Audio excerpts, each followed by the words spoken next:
Hi guys! Welcome back! Andito kami ngayon sa Grenada kung saan part pa rin siya ng cruise namin sa Caribbean Islands. Napaka-welcoming ng entrada nila dito sa port area kasi gawa ng live na tugtugan ng banda.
Paglabas mo dun sa may port exit, yung pinasukan ko kanina, eto na agad yung bubungad sa'yo, mga souvenir shops. Mga duty-free items, ganun. Karamihan sa mga tinitinda dito yung mga arts and crafts, katulad ng mga bags na nakasabit na yun, tapos yung mga mag. Ayan, souvenir, mga magnets.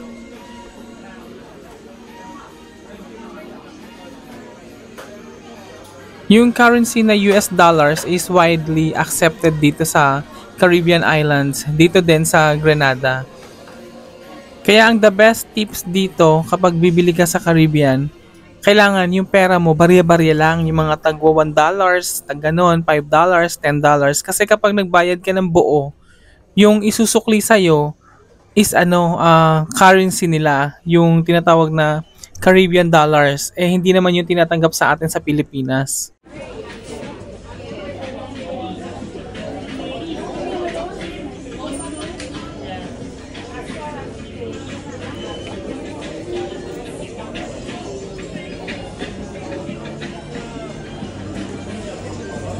At syempre habang naggagala na rin ako dito sa loob ng duty free, makikisagap na rin ako sa libre nilang internet kasi mahirap ang internet dito sa Caribbean kung tutuusin. Medyo mabagal din talaga yung data nila dito, yung internet nila pala.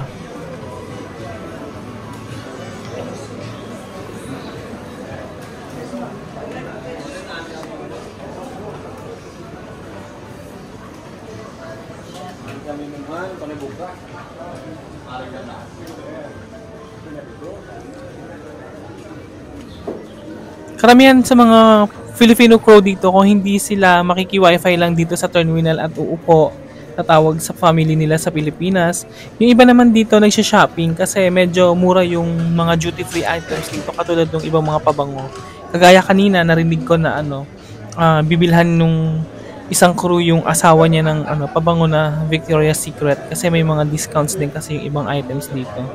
And for sure, yung mga ginagastos nila dito, yun yung mga natatanggap nilang mga tips sa mga pasahero.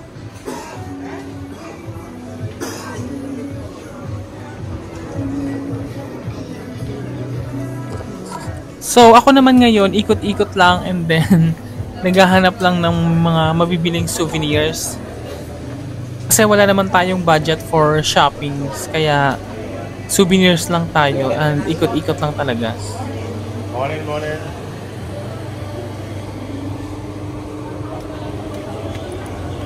Okay. Paglabas ko sa mall na to, dito sa duty free shop, nag-ikot-ikot lang ako saglit and hindi na rin ako nagtagal.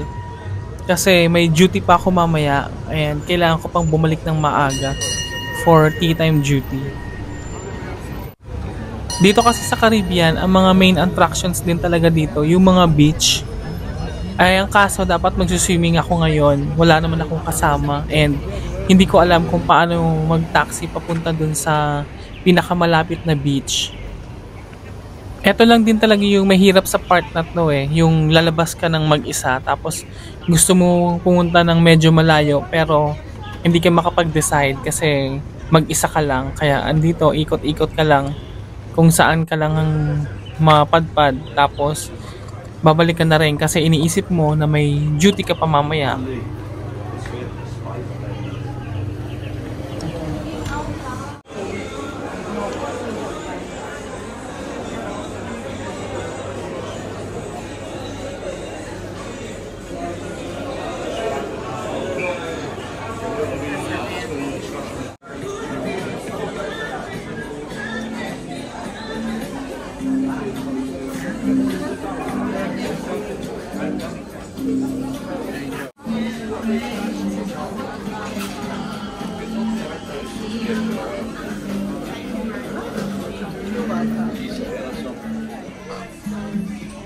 Bago ako bumalik, maghahanap muna ako ng mabibiling souvenirs. Para hindi naman sayang yung nilabas ko today kasi napuyat din ako. Kulang pa ako sa tulog nito. Ito din kasi yung sad part sa ginagawa namin. Yung mga oras na nilalabas namin every port, yung mga pinupuntahan namin na papasyalan, yun yung mga sinasacrifice naming oras para sa mga break time na dapat itinutulog namin pero pinili naming lumabas at unwind tapos bumili ng mga souvenirs.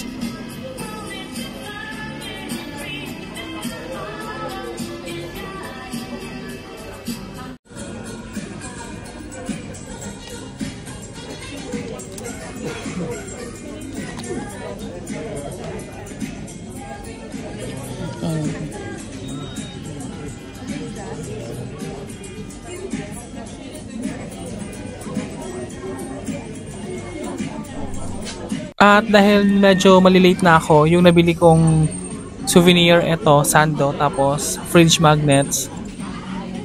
And after dito, tatakbo na ako kasi malilate na ako. Kailangan makabalik ako bago yung oras ng duty ko para medyo maka-endip ako ng konti. Kahit mga 30 minutes na power nap, okay na yun.